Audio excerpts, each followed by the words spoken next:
A intercessão de Cristo transmite ânimo ao seu povo. Ele pode salvar perfeitamente os que por ele se chegam a Deus, vivendo sempre para interceder por eles.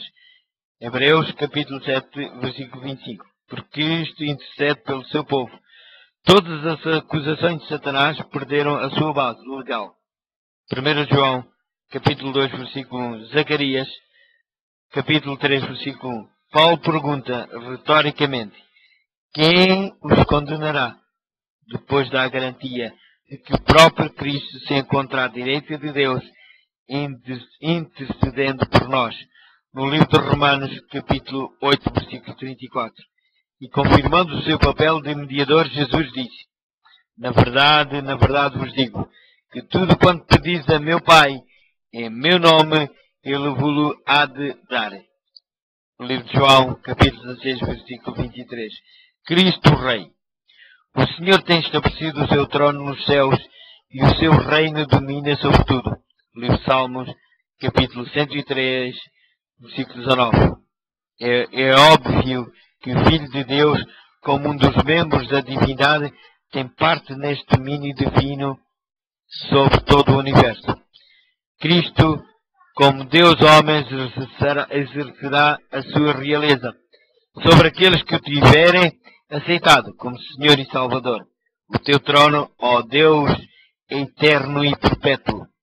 O septo do teu reino é um septo de equidade.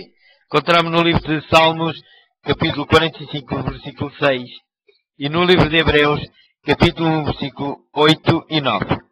O reino de Cristo não se estabeleceu sem luta, pois os reis da terra se levantam e os príncipes juntos se mancomunam contra o Senhor e contra o seu ungido, o Messias. Encontramos no livro de Salmos, capítulo 2, versículo 2. Mas o esquema deles falhou. Deus estabeleceu o Messias no seu trono, por um decreto. Eu, porém, ungi o meu rei sobre o meu santo monte de Sião. Declarou ele: tu és meu filho, eu hoje te gerei. Encontramos em Salmos, no capítulo 2, versículos 6 e 7. No livro de Hebreus, capítulo 1, versículo 5. O nome do rei que deve ocupar o trono de David é o Senhor, justiça nossa. Encontramos no livro de Jeremias, capítulo 23, versículos 5 e 6. O seu domínio é especial, pois será exercido no trono celeste, onde será tanto sacerdote como rei. Vemos a profecia no livro de Zacarias, capítulo 6, versículo 13. O anjo Gabriel anunciou a Maria que Jesus seria esse rei messiânico, dizendo: reinará eternamente na casa de Jacó, e o seu reino não terá fim. Vemos no livro de Lucas, capítulo 1, versículo 33.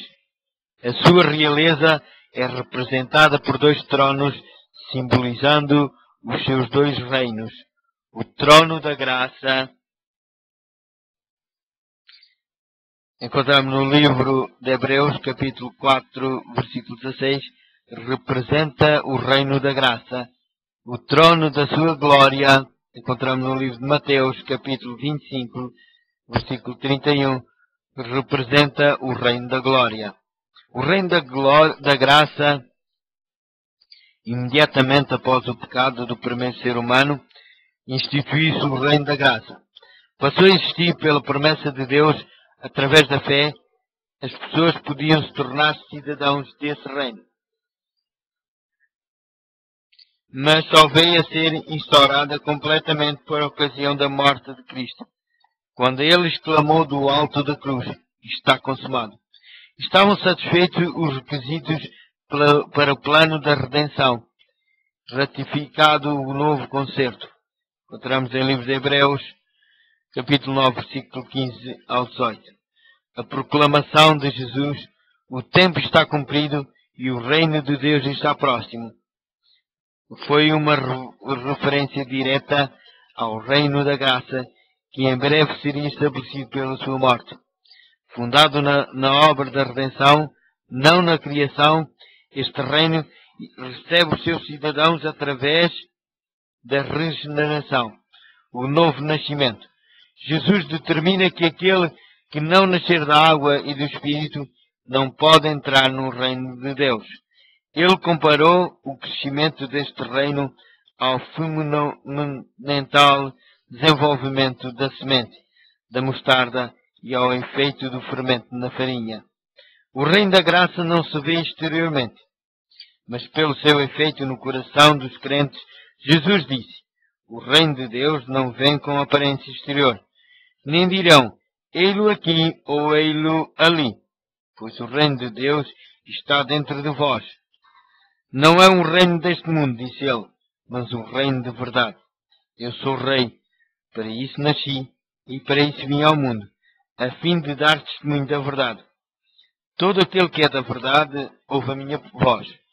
Encontramos no livro de João, capítulo 18, versículo 37.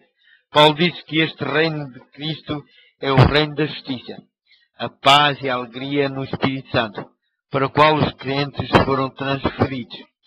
Encontramos no livro de Romanos, capítulo 14, versículo 17. Colossenses, capítulo 1, versículo 13. O estabelecimento deste reino foi uma experiência muito dolorosa, confirmando que não existe coroa sem uma cruz. Já no fim do seu ministério público, Jesus, o Messias, o Deus homem, dirigiu-se para Jerusalém como legítimo herdeiro do trono de David.